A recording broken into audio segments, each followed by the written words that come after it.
Dead men don't sin. Freedom begins and ends at the cross of Christ. At Calvary, the penalty for our sin was dealt with once and for all. It was there that Christ was punished on our behalf so that we would be free of sin's debt. But something else took place at the cross that equally affects our freedom. Not only was the penalty of sin dealt with that day, but the power of sin as well. Christ's death and resurrection marked the end of sin's power to control the believer. Just as sin could not control the Son of God, so it is powerless to control those who have been placed into Christ by faith. Unfortunately, many who would not in agreement with the above statement are anything but free experientially. They are still slaves to the same habits and sin that plagued them in their pre-Christian days. There's no victory over sin. There's little joy. Consequently, there's little reason to keep struggling. And so for many believers, their motto becomes, well, nobody's perfect. God doesn't intend for us to continue to live as slaves to sin.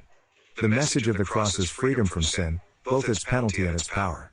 While it's true we'll always be temptable, it's not true that we must give in to temptation. The moment you were saved, you were given new life, Christ's life. You died to your old life, a life dominated by the power and lure of sin. Your new life is the same life that enabled Christ to walk this earth for 33 years without sinning. It's the very life that enabled him to walk out of the grave unaffected by death. On the day you were born again, you became a new person with brand new potential in regard to sin and death. To make this historical and theological truth a reality, we must appropriate it. That is, we must accept it as fact and act on it.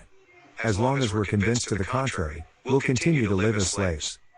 Have you acknowledged your freedom from sin's power? Have you been claiming it? Or have you been relying on your feelings as indicators of your relationship to sin? Your feelings will tell you that nothing has changed, everything is as it's always been. But God says you're different. He says you're dead to sin, and dead people are free from the power of sin. Who will you choose to believe today? Because anyone who has died has been set free from sin. For the message of the cross is foolishness to those who are perishing. But to us who are being saved, it is the power of God. So if the Son sets you free, you will be free indeed.